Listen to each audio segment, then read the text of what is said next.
नमस्ते गाइस, स्वागत छ तपाईहरुलाई धेरै पछिको मेरो मिनी ब्लगमा। अनि म चाहिँ आज बिहान बिहान मिनी ब्लग स्टार्ट गर्दैछु। मलाई चाहिँ जहिले पनि यो बिहान उठेपछि आँखा चिलाउने रोग चाहिँ कहिले पनि सन्चो नहुने भयो गाइस। घाममा त झन् हेर्नै मिल्दैन भने के भएको होला प्लिज कमेन्ट गरिदिनु होला। घाम पनि आज चाहिँ बिहान बिहानै लागेको छ कि।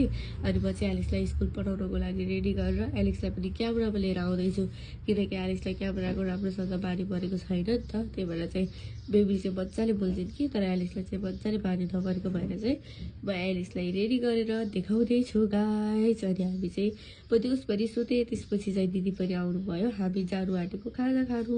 यहाँ देख्न सक्नुहुन्छ मैले चाहिँ उनीहरूलाई जिस्काइरहेको छु क्या, मेरो ब्रासलेट हेर भनेर। उनीहरूले चाहिँ देखे पनि नदेखे जस्तो गरेर ट्याटु राम्रो छ भनिदिन्छ। प्रतिचाल चाहिँ मेरो बेइज्जत गर्ने कतै पनि भागी लाग्दैन कि गाइस। त्यही भएर चाहिँ मैले चाहिँ जहाँ पनि हाम्रो झगडा परिहाल्छ। अनि हामी चाहिँ 4 जना मिलेर कहाँ जाँदैछौँ भनेर सोचिरहनु भएको छ भने हामी चाहिँ आज मोमो बर्गर लिन जाँदैछौँ। अनि मनोज बाबुको मोबाइलमा चाहिँ हामीले एउटा षड्यन्त्र रचेको थियौँ के भने उहाँको मोबाइलमा चाहिँ हामीले पहिला पहिला के सानो या बचपन या केहीको फोटो राखिदिएको थियौँ। हुन्छ नि त उहाँ सक हुने खालको फोटो राखिदिएको थियौँ कि।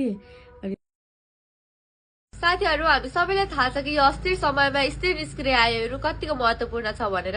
मैले तपाईहरुसँग मेरो भित्री कुरा साझा गर्ने निर्णय गरेँ। के यसले मलाई मद्दत गर्दछ त?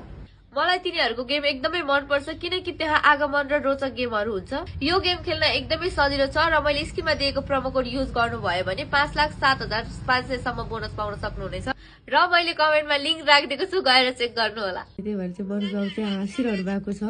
अनि मनोज बाबुलाई चाहिँ हामीले प्र्याङ्क गर्नुको लागि त्यो सब गरेको थियौँ, बट हाम्रो प्र्याङ्क चाहिँ सक्सेसफुल भएन नै भनौँ न। मनोज बाबुको रियाक्सन चाहिँ मजाले आएन, किनभने मनोज बाबुलाई पहिले त फोटोहरू देखिरहनु भएको थियो नि त।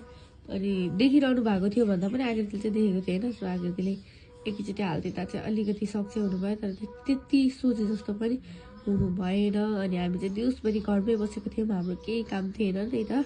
अनि हामी साँझ पका चाहिँ सधैँ जस्तो आज पनि प्रतीक्षाको बाबा मम्मीले खाना बोलाउनु भएको थियो कि। अनि मकै खाँदै खाना खानको लागि निस्किएको गाइस।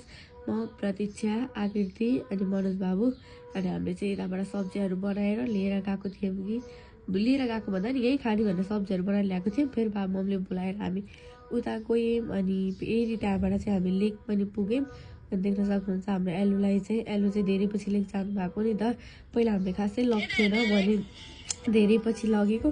अनि उसको चाहिँ अहिपछि भन्दा खुसीको एक्साइटेड नै फरक छ गाइस। अनि हामीले चाहिँ उसलाई मात्र आइसक्रिम लिगेको क्या। अनि उसले मात्र खाँदैछ, देख्न सक्नुहुन्छ गाइस। अनि एउटा दिदीले उ गरिदिनु भएको। अनि प्रतीक्षा चाहिँ यहाँ थुम निल्दैछन्, 3-4 चोटि मागिसक्यौँ तर नपाइसकेपछि उसको